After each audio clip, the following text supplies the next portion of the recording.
अपनी FIR दर्ज कर सकते हैं, लेकिन कुछ उनके हिसाब से, यानी कि प्रत्येक पानी सब करवाएं।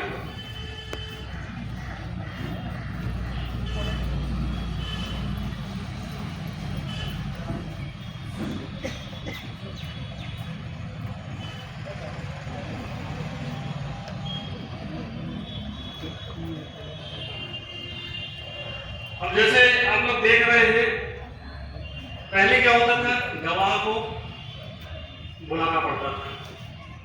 गवाह को क्यों बुलाना पड़ता था कि बचाव पक्ष का जो वकील है, तो भारतीय साक्ष्य अधिनियम 2023 का आया है, उसमें ये व्यवस्था दी गई है कि अगर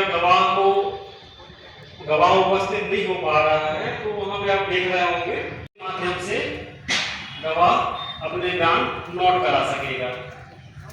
इसी प्रकार एक EFIR की व्यवस्था नए भारतीय डंडे को जब्त किया जाता है, क्योंकि जब वो चोट मारता है, उसने यहाँ चाकू मारा, चाकू अंदर घुस गया, उसकी नसें कट गई, उसका ब्लड बाहर आ गया, तो उस चाकू में जो खून लगा रहता है, जब उस चाकू को हम जब्त करते हैं, तो चाकू का खून प्लस उस आदमी का खून और वो खून जो जमीन में गिर जाता है, उसको भी हम लोग कलेक्ट करते हैं और उसको फिर फॉरेंसिक साइंस लेबोरेटरी भेजते हैं या विधि विज्ञान प्रयोगशाला में भेजते हैं। तो वहाँ पर मिलान होता है कि वो जो मरा है उसका खून, जो चाकू में लगा है वो खून, जो जमीन पर पड़ा है वो खून, या कहीं बिस्तर पे पड़ा है खून तो वो खून, तो वो सब मिला के जब हम उसको विधि विज्ञान में भेजते हैं तो वो मेल खा जाता है। तो न्यायालय को अपना फैसला सुनाने में बहुत आसानी होती है कि इसी चाकू से इस व्यक्ति के द्वारा इसकी हत्या की गई। तो ये बड़ा महत्वपूर्ण शब्द होता है जिसको साक्ष्य अधिनियम में रखा जाता है, उसको साक्ष्य अधिनियम कहते हैं। तो भारतीय साक्ष्य अधिनियम जो उसका नाम नहीं बदला गया, वो वैसे ही है, और उसको अगर इंग्लिश में शॉर्ट फॉर्म में हम कहना चाहेंगे तो वो होगा BSA, B फॉर भारतीय, S फॉर साक्ष्य और A फॉर अधिनियम। ये भारतीय साक्ष्य अधिनियम हो गया। अब इसमें बहुत सारे नए एक्ट जोड़े गए हैं और बहुत सारे एक्ट हटाए गए जो आज के लिए प्रासंगिक नहीं है, उनको हटाया गया है, और जो आज के लिए बहुत प्रासंगिक हैं उनको लाया गया है। और ऐसे बहुत से अपराध जो बड़े गंभीर प्रवृत्ति के होते थे, जैसे कि मर्डर है, बलात्कार है, धोखाधड़ी है, किसी महिला को बहला फुसला के शादी कर लेना है, या कोई शासकीय कार्य बाधा डालता है, तंग करता है, उसको डराता है, धमकाता है, तो ये कुछ नए सेक्शन लेके आए। झपटमारी एक नया सेक्शन आया है। महिला जाती है, सोने की चेन पहने रहती है और वो बाइक में लड़के आते और ऐसा छीन लेते और लेके भाग जाते, तो उसको विशेष कैटेगरी में एक नई धारा में लाया गया है और उसको एक अलग से सजा का प्रावधान किया गया। एक्सीडेंट की जो धाराएं होती थी, एक्सीडेंट की धारा में किसी वाहन से टक्कर लगी, ड्राइवर ने रैश ड्राइविंग की, तेज गति, लड़के आप देखते हैं कैसे चलाते हैं बाइक या ट्रक, बड़े बड़े कभी कभी बहुत ऊटपटांग चलाते हैं, और उसकी चपेट में कोई आया, यदि उसको चोट लगती है तो अभी तक हम 279 से 337 धारा में कायमी करते थे, अब वो धाराएं बदल जाएंगी। इस केस में भी जो 2 वर्ष तक की सजा का प्रावधान था, अब उसको 5 वर्ष तक की सजा के प्रावधान के रूप में परिवर्तित कर दिया। कहने का मतलब यह है कि अब आपको बहुत ही सतर्कता पूर्वक वाहन चलाने की आवश्यकता है। आपके गाड़ी के पूरे पेपर्स होना चाहिए, और एक ड्यूटी, एक जिम्मेदारी और अभी गवर्नमेंट ने फिक्स की थी, अभी भी है लेकिन अभी वो परिपालन में नहीं है, मैं लेकिन आपके नॉलेज में डाल दूँ, यदि आपकी गाड़ी से एक्सीडेंट होता है और आदमी घायल हो जाता है, तो ये आपकी ड्यूटी है कि आप संबंधित पुलिस थाने में आके रिपोर्ट करेंगे कि सर एक्सीडेंट हो गया है मेरे से और वो आदमी घायल है, तत्काल उसको एम्बुलेंस की व्यवस्था की जाए ताकि वो हॉस्पिटल पहुंचे। क्योंकि आप ऐसे व्यक्ति होते हो जो सबसे उसके घायल के करीब होते हैं। उस वक्त पुलिस वहाँ नहीं होती है, उस वक्त 108 एम्बुलेंस नहीं होती है, पब्लिक के लोग रहते हैं तो सब हाँ हूँ करते रहते हैं। तो आपकी ड्यूटी, आपको जिम्मेदारी फिक्स की गई है कि आप उस संबंधित सूचना को तत्काल पुलिस को देंगे, पुलिस आएगी, और अगर आप 108 को वहीं से फ़ोन कर सकते हैं तो आप 108 को फ़ोन करें। उद्देश्य उसका यह है कि जो आदमी घायल है उसको तत्काल इलाज मिल सके और उसकी जान बच सके। क्योंकि अपने देश में आतंकवादी घटनाओं से भी ज़्यादा जो मृत्यु दर है वो सड़क दुर्घटनाओं में बहुत सारे व्यक्ति काल के गाल में समा जाते हैं एक्सीडेंट होने के कारण। तो यदि हम इस प्रोसेस को लेके आएंगे तो उस बहुत सारी जान हम लोग बचा सकेंगे। अब कि नए कानूनों में नाबालिग से दुष्कर्म करने के दोषियों को अब फांसी की सजा दी जा सकेगी। गैंग रेप के मामलों में 20 साल की कैद या आजीवन कारावास की सजा का प्रावधान किया गया। इसके अलावा नाबालिग के साथ गैंग रेप को नए अपराध की श्रेणी में रखा गया। अब मैं यहाँ आपको जो पैनल सेक्शन है, कितने दंड हो सकते हैं, अभी तक 10 साल की सजा, 7 साल की सजा या बहुत ही रेयर केसेस में आजीवन कारावास की सजा और लोग छूट जाते हैं। लेकिन यदि वो बच्ची नाबालिग है, जैसे कि आप देखते हैं गांव से महिला फुसला के उसको ले जाता है, फिर उसके साथ गलत करता है और फिर बाद में आ जाती है। यदि ऐसे केस में FIR होती, लड़की यदि नाबालिग है तो उसमें स्ट्रेट फॉरवर्ड फांसी की सजा का प्रावधान है। तो ये आपको सबको प्रचार प्रसार करना है कि इस तरह की जो गतिविधियां लोग करते हैं उस पर पूरी तरह अंकुश होना चाहिए, और यदि वो नहीं करेंगे तो उनका जीवन समाप्त हो जाएगा, उनका कोई जीवन का महत्व ही नहीं रह जाएगा। फिर वो फड़फड़ाते रहेंगे, चिल्लाते रहेंगे और उनका कोई सुनने वाला नहीं है। इसलिए इतने कड़े प्रावधान इसमें किए गए। अब सामूहिक बलात्कार से मतलब या गैंग रेप से मतलब ये होता है जहाँ 2 या 2 से अधिक व्यक्ति किसी महिला के साथ अत्याचार करते हैं, गलत करते हैं, तो उसको भी फांसी की सजा का प्रावधान रखा गया है। पहले बहुत रेयर, बहुत ही दुर्लभ केसों में मिलती थी फांसी की सजा, लेकिन अब बहुत कॉमन हो जाएगी। यदि अगर वो सिद्ध पाया जाएगा तो फिर ये समझ लीजिए कि वो बचेगा नहीं, उसकी कहीं कोई सुनवाई हो नहीं पाएगी। दूसरा एक नया कानून और आया है, उसको मॉब लिंचिंग बोलते हैं। आप लोगों ने पेपरों में पढ़ा होगा, न्यूज़पेपर्स में सुना होगा, मॉब लिंचिंग एक शब्द आता था। और ये अब आपके ध्यान में रहना चाहिए, मॉब लिंचिंग शब्द जो है वो उसका अर्थ ऐसी हिंसा जहाँ पर 5 या 5 से अधिक व्यक्ति, 5 भी हो सकते, 6 भी हो सकते, 10 भी हो सकते, 50 भी हो सकते, 100 भी हो सकते, यदि ऐसे व्यक्ति किसी व्यक्ति की हत्या इस आशय के साथ करते हैं जो कि कोई धर्म संप्रदाय से जुड़ी हुई बात हो या कोई ऐसी बात हो जो जिससे अपना सामाजिक परिवेश जो है वो प्रभावित होगा, तो ऐसी कंडीशन में जो हत्या होगी वो अब 302 जो धारा होती थी उसमें नहीं जाएगी, 3 का भाग 2 लगेगी। अब वो 302 जो लगेगी अब लगेगी वो 103 में लगेगी, 103(1) में लगेगी। लेकिन अगर इस तरह की घटना घटित होती है, 5 या 5 से अधिक लोग मिलकर किसी धर्म संप्रदाय को लेकर किसी व्यक्ति की हत्या कर देते हैं, तो वो 103 का ब्रैकेट 2 यानी भाग 2 में उसको सजा दी जाएगी। ये मॉब लिंचिंग एक नया कानून इसमें ऐड हुआ है। इसके अलावा एक नई चीज़ इसमें लाई गई है कि मान लीजिए छोटे छोटे अपराध हो जाते हैं। अब उसका क्या किया जाए, छोटे अपराध हो रहे हैं तो उसमें साला सजा भी नहीं दे सकते, वैसे ही अदालत से छोड़ देंगे तो वो भी अच्छा नहीं होता। मान लीजिए कि किसी से आपकी धक्का मुक्की हो गई, गाली गुफ्तार हो गई, कॉलर पकड़ लिया, ज़्यादा से चाटा मार दिया, मुक्का मार दिया, और ये 323 की श्रेणी में आता था, लेकिन ये असंज्ञेय अपराध होता था। असंज्ञेय से मतलब होता था कि पुलिस इस मामले में गिरफ्तार नहीं कर सकती। लेकिन अगर आप लोग प्राइवेट इस्तेगासा लगाते हैं या पुलिस अपने माध्यम से इस्तेगासा लगाती है, उसके साथ झूमा झटकी, गाली गुफ्तार की और उसको 2 थप्पड़ भी मार दी, मतलब कोई बहुत ऐसी गहरी चोट नहीं मारी, मुक्का मार दिया, थप्पड़ मार दिया, खींच दिया, पकड़ के बाल पकड़ के नोच के पटक दिया, तो अदालत के सामने जब वो जाएगा तो अदालत चाहे तो उसको एक न्यूनतम दंड दे सकती है। ये पहले व्यवस्था नहीं थी, अब ये हो गई। वो चाहे तो जब आप 11 बजे उपस्थित हो तो दिन भर आपको कोर्ट के सामने खड़े होने की सजा दे सकती कि दिन भर आप यहाँ पे खड़े रहो, या फिर वो कह देगी कि क्या अब आप एक काम करिए कि आप धर्मशाला में चले जाइए और वहाँ पे उसका सफाई करिए, उसको आप कुर्सी लगाइए, वहाँ पे उसका झाड़ू पोछा करवाइए, अगर वो गंदा है तो उसका पेंटिंग कराइए। तो इस तरह की चीज़ें वो अपने हिसाब से आपको दंडित कर सकती है। या आपको बोलेगी नगर पालिका में चले जाओ, वहाँ पे कुछ काम करो, या आपको बोल देगी कि स्कूल में चले जाएं और स्कूल के बच्चों के साथ उनके साथ उनकी हेल्प करें, उनको क्या क्या क्या कमियाँ, कहाँ बैठते हैं, कहाँ उठते हैं। तो ये भी एक प्रावधान आ गया। यदि छोटे स्तर का कोई अपराध घटित होता है तो उसको इस तरीके से भी दंडित किया जा सकता है। और फिर उसको राजद्रोह कहा जाता है। राजद्रोह का मतलब ये था, ये धारा मेन अंग्रेजों ने अपने लिए इस्तेमाल करते थे हम भारतीयों को परेशान करने के लिए, दंडित करने के लिए। यदि उनके शासन के खिलाफ कोई आवाज उठाता,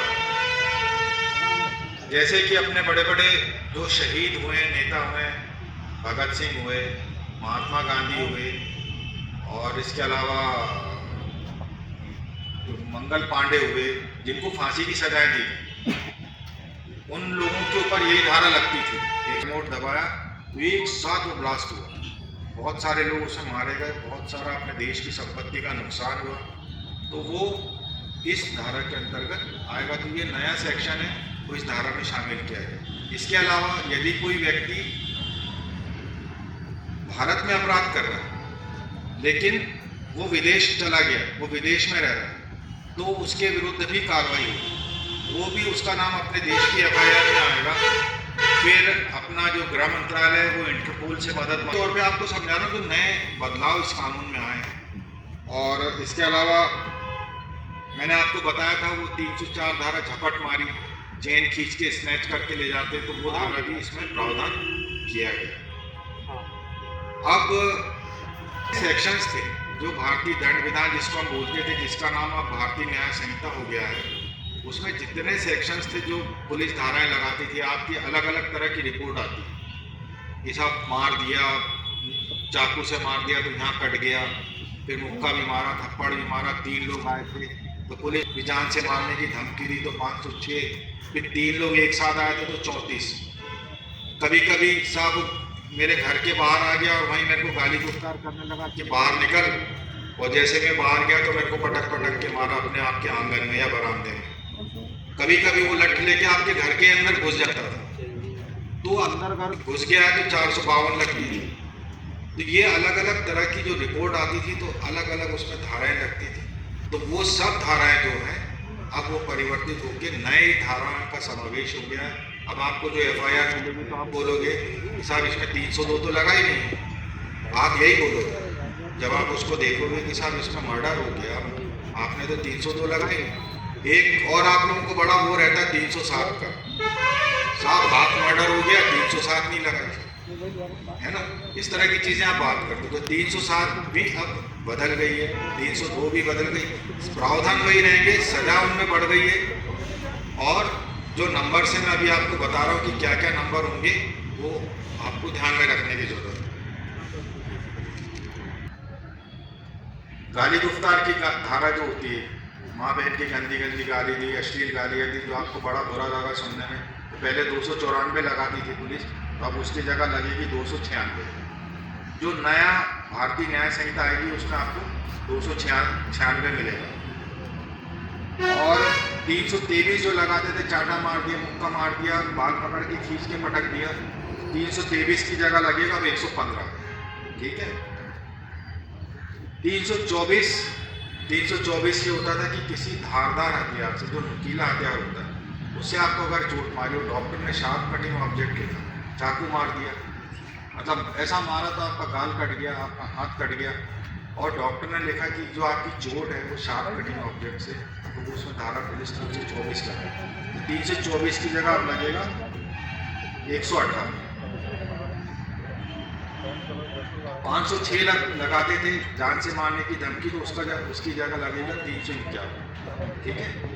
तो ये मोटी मोटी बात है, आप इतना सारा याद नहीं रख पाओगे, लेकिन आपको जब FIR आप रिपोर्ट करोगे तो जो आपको FIR मिलेगी वो बिल्कुल नई धाराओं में मिलेगी। अब 376 जो धारा थी, आप बोलोगे साहब हमारे गांव की बेटी के साथ बलात्कार हो गया, आपने 376 तो लगा ही नहीं, लेकिन अब उसकी 376 की जगह जो धारा लगेगी वो लगेगी 64 लगेगी। तो 64 लगेगी तो आप समझ जाना कि ये 376। अब वो पुरानी धाराओं को हमको बिल्कुल भूल जाना। 376, 302, 307, 351, 451, 452, 379 चोरी हो जाती थी। तो साहब आप चोरी हो गई 379 तो आपने लगाई नहीं, ठीक है। डकैती लूट होती थी 392 होती थी, साहब आपने 392। जिनको जानकारी रहेगी वो इसी तरीके से बात करें। लेकिन अब जो धाराएं लगेंगी वो कंप्यूटर में फीड है, जैसे ही उसका विवरण लिखा जाएगा तो ऑटोमेटिक वो धारा उस FIR में आ जाएगी। ये नए बहुत अच्छे अच्छे प्रावधान हैं जो इस पर फॉलो होंगे। सर, जैसा कि आप लोग देख रहे हैं, आप लोगों के सामने कुछ किताबें रखी हुई है, हमने किताबें बुलवा लिए थे। ये नई किताब है 2023 की और एडिशन है 2024 का। ये है भारतीय न्याय संहिता 2023, जो नए कानून की किताब होगी, जिनमें धाराएं लगेंगी। अब इस प्रकार से नई किताब है भारतीय न्याय संहिता 2023, 2024 का एडिशन है, आप लोग देखेंगे। इसी प्रकार पहले क्रिमिनल प्रोसीजर कोड थी, जिसमें प्रक्रिया दी गई थी कि कैसे केस का ट्रायल होगा न्यायालय में। जो पहले किताब थी वो उसको बोलते थे दंड प्रक्रिया संहिता 1973। अब उसकी जगह भारतीय नागरिक सुरक्षा संहिता 2023 लागू हो गई है। न्यायालय में जैसी प्रक्रिया रहेगी, कैसे FIR होगी, कैसे उसका विवेचना होगा, कैसे न्यायालय में केस जाएगा और कैसे उसका विचारण न्यायालय करेगी। तो आज से ये भारतीय नागरिक सुरक्षा संहिता ये लागू हो गई है।